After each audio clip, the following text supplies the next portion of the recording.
अस्सलामुअलैकुम स्टूडेंट्स। तो इस वीडियो में हम डिवीज़न रिंग और फील्ड के बारे में करेंगे विद एग्जांपल्स।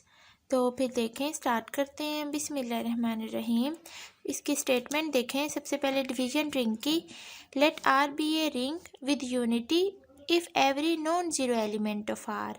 अगर इस रिंग का हर non zero element means zero नहीं होना चाहिए, has multiplicative inverse in R, then ये जो आर है इसको बोलेंगे ये डिवीजन रिंग है, या हम इसको स्क्यू फील्ड कह सकते हैं। इसके अलावा इसकी दूसरी स्टेटमेंट अगर आप चाहें तो ये कर लें, जो आपको इजी लगे। A ring is called a division ring या स्क्यू फील्ड कहेंगे अगर आर स्टेरिक मल्टीप्लिकेशन के रिस्पेक्ट में फॉर्म आ ग्रुप, अगर ये क्या करे, ग्रुप फॉर्म करे। ठीक है, ये दोनों स्टेटमेंट सेम ही है, आपका जो दिल चाहे वो करें। तो अब देखें हमने क्या पढ़ा कि कोई भी रिंग कब होगी, अगर वो आर अंडर एडिशन क्या करे, एबिलियन ग्रुप फॉर्म्ड करे। ठीक है, इसके अलावा जो आर अंडर मल्टीप्लिकेशन क्या होना चाहिए, सेमी ग्रुप फॉर्म्ड करे। ये अब देखें, ये जो आर अंडर मल्टीप्लिकेशन जो सेमी ग्रुप फॉर्म्ड करता है, इसके अंदर अगर मैं एक्स्ट्रा कंडीशन इम्पोज कर दूं तो फिर वो क्या बन जाता है, डिवीजन रिंग बन जाता है। अब जैसे ये आर अंडर मल्टीप्लिकेशन है ना, अगर इस आर को मैं कह दूं कि आर स्टेरिक मैं कह रही हूँ, और ये आर स्टेरिक का क्या मतलब है, इसका मतलब है ये जो मेरे पास आर है ना, इसके अंदर से क्या है, ज़ीरो एलिमेंट जो नहीं है, बस ज़ीरो एलिमेंट सब्ट्रैक्ट है इसमें से, तो इसको कह रहे हैं आर रिंग। तो अगर मेरे पास जो आर स्टेरिक अंडर मल्टीप्लिकेशन के रिस्पेक्ट में अगर ये क्या कर जाए, ग्रुप फॉर्म्ड कर जाए, देन हम कहते हैं हमारी क्या डिवीजन रिंग है।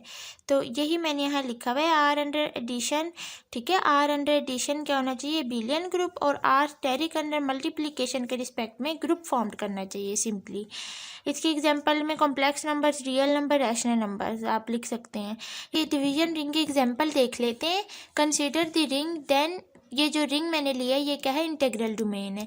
अब ये लास्ट वीडियो में हमने सीखा है कि ये होती है इंटीग्रल डोमेन होती है, इसके अंदर कोई ज़ीरो डिवाइजर नहीं होता। तो अब हमने तो यहाँ क्या करना है, डिवीजन रिंग देखनी है इसकी। ठीक है, कि डिवीजन रिंग है कि नहीं। तो उसके लिए अब देखें हम क्या लेंगे, z इज इक्वल टू, ये सेट है 0 + -1 सेट ऑफ इंटीजर्स। अब डिवीजन रिंग में हमने पढ़ा कि जो आर स्टेरिक मल्टीप्लिकेशन के रिस्पेक्ट में ग्रुप फॉर्म्ड करना चाहिए। तो फिर अब हम आर जेड जो है वो स्टार ये सेट लेंगे, हमारे पास ज़ीरो इंक्लूड नहीं होगा, तो +-1 +-2 अप टू ये सारे आ जाएंगे नेक्स्ट अगले। तो ये जेड स्टेरिक हो गया। इस सेट का मतलब आप समझ रहे हैं ना, ये जेड है, जेड के अंदर से हमने क्या निकाला है, जस्ट ज़ीरो एलिमेंट निकाला है। अब ये जो सेट है ना, ये क्लोजर प्रॉपर्टी और एसोसिएटिव प्रॉपर्टी होल्ड करता है, ये आप चेक कर लेंगे। इसके अलावा अगर मैं आइडेंटिटी की बात करूँ, जो इसकी थर्ड एडिटिव आइडेंटिटी, ठीक है, इसके अंदर मेरे पास क्या है, एडिटिव आइडेंटिटी है ना, यूनिटी मिल रही है ना 1, तो इसकी आइडेंटिटी में क्या है, 1 है। अब इस सेट के पास है 1, मल्टीप्लिकेशन के रिस्पेक्ट में आइडेंटिटी है, या आप इसको यूनिटी कह लें। यूनिटी का क्या मतलब होता है, देखें अब इसके अंदर 1 है ना, 1 को अगर मैं किसी भी दूसरे एलिमेंट से मल्टीप्लाई करवाऊंगी तो वो इटसेल्फ ही नहीं आएगा इस 1 से मल्टीप्लाई होके, तो इसको बोलते हैं कि मल्टीप्लिकेशन के रिस्पेक्ट में आइडेंटिटी, तो वो है 1। अगर इसके इन्वर्स की बात करें तो देखें, अब इसके अंदर मैं कोई भी एलिमेंट लेती हूँ जो कि नॉट इक्वल टू यूनिटी होना चाहिए, मतलब +-1 ना हो, इसके अलावा कुछ भी हो जो कि बिलोंग करे किससे, जेड स्टेरिक से।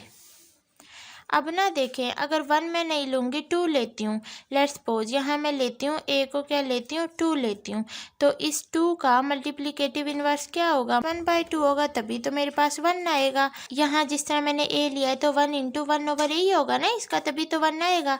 तो अब इसमें देखें, ये जो मैंने 1 लिया है, क्या ये प्रेजेंट है हमारे इस आर स्टेरिक सेट में, नहीं है ना 1/2, तो फिर इसका क्या मतलब हुआ, इसके अंदर +-1 को छोड़ के बाकी एलिमेंट्स को अगर देखा जाए तो उनके इन्वर्स नहीं मिल रहे इस सेट में। तो फिर हम यहाँ कहेंगे कि ये जो, अब देखें, इन्वर्स जो एडिटिव इन्वर्स है वो प्रॉपर्टी होल्ड नहीं ना कर रहा, तो फिर ये जो जेड स्टेरिक है, अंडर हमने क्या लिया था, मल्टीप्लिकेशन के रिस्पेक्ट में, ये क्या है, is not a group. Group के लिए ज़रूरी होती है ना वो सारी प्रॉपर्टी सेटिस्फाई करे, इज़ नॉट अ ग्रुप, लेकिन ये वाली प्रॉपर्टी तो कर ही नहीं रहा, तो फिर ये ग्रुप नहीं होगा। तो फिर यहाँ से पता चला ये जो रिंग है मेरे पास, जेड पॉजिटिव डॉट, ये क्या है, is not a division ring. तो अब हम अपना फील्ड समझ लेते हैं। तो फील्ड की स्टेटमेंट देखें, कम्यूटेटिव डिवीजन रिंग आर को हम कहेंगे कि वो क्या है, फील्ड है। अब देखें इसमें टोटली डिवीजन रिंग का कॉन्सेप्ट है। अगर आपको पता होगा डिवीजन रिंग क्या होता है देन आप बता सकते हैं किसी भी रिंग का कि वो फील्ड है कि नहीं। तो कम्यूटेटिव डिवीजन रिंग को ही बोलते हैं कि वो फील्ड है।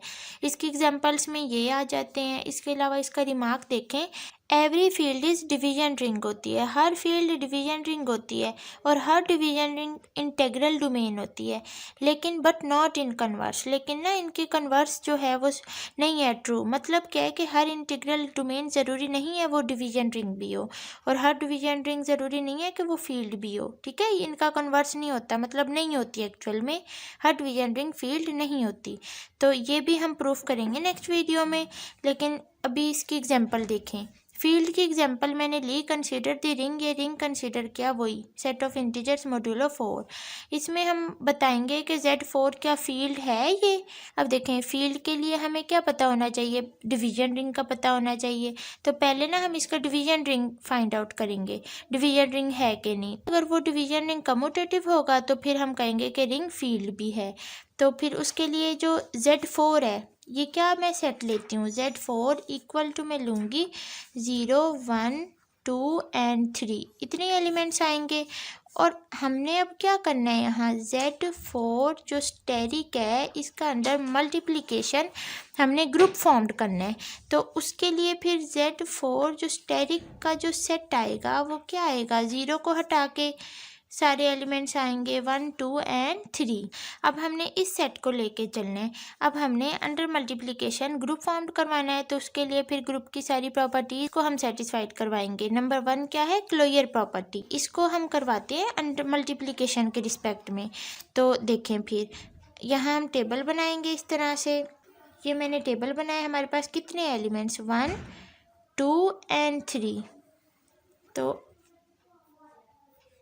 ये मैंने टेबल बनाया और इधर भी 1 2 एंड 3 मल्टीप्लिकेशन मॉड्यूलो 4 है।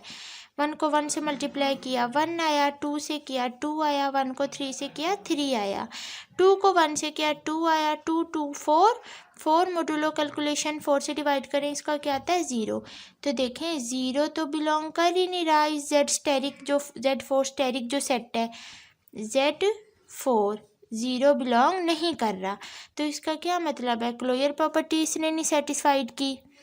तो फिर इसका क्या मतलब हुआ, हमारे पास ये जो रिंग है ना Z4, ये जो is not a division ring. Division ring तो तभी होती ना तब ये सारी प्रॉपर्टी सेटिस्फाइड का होल्ड करती, क्लोजर, एसोसिएटिव, एडिटिव, इनवर्स, ठीक है, एडिटिव आइडेंटिटी सारी, तो वो फर्स्ट ही नहीं कर रहा। तो फिर यहाँ से हम कहेंगे कि it is not a field, कि ये फील्ड भी फिर नहीं होगी। अब जिस तरह मैंने ये एग्जांपल लिए को रैशनल नंबर्स, तो अब देखें इसमें आप चेक करेंगे कि जो नॉन ज़ीरो रैशनल नंबर्स के रिस्पेक्ट में ये बिलियन ग्रुप फॉर्म्ड करता है, मतलब ये फील्ड होगा। इसके अलावा इनमें से आप देखें क्या नॉन ज़ीरो नंबर्स के रिस्पेक्ट में ये बिलियन ग्रुप फॉर्म्ड करते हैं। तो अगर बिलियन ग्रुप फॉर्म्ड करते हैं तो इसका क्या मतलब हुआ, ये फील्ड होंगे। ठीक है, मतलब डिवीजन रिंग होंगे तो फिर फील्ड भी होंगे। तो ये तो मैंने ये लिया था ना मॉड्यूलो 4, तो इसमें नहीं है कोई, ये सिंपल है, तो ये होंगे फील्ड। तो ये अब आप चेक करेंगे ना फिर आपको कॉन्सेप्ट क्लियर होगा। अब यहाँ कुछ स्टूडेंट सोच रहे होंगे क्या ये कभी फील्ड नहीं होगा, तो देखें इसका भी ना कॉन्सेप्ट है, इस नंबर पे बेस्ड करता है। ये जो हम ZN लेते हैं ना, ये जो N है इस पे बेस्ड करता है। अगर तो ये N प्राइम होगा देन हमारे पास वो डिवीजन रिंग होगा, फील्ड होगा। तो नेक्स्ट वीडियो में हम इसी तरह इसको लेंगे और फिर उससे एग्जांपल सॉल्व करेंगे, आपका मज़ीद क्लियर होगा। ठीक है, तो आई होप आपको समझ आई हो कि जो जस्ट हमने अपने 2 टॉपिक्स किए, डिवीजन रिंग और फील्ड। तो फिर नेक्स्ट इसके फर्दर हम कॉन्सेप्ट क्लियर करेंगे। तो अल्लाह हाफिज़।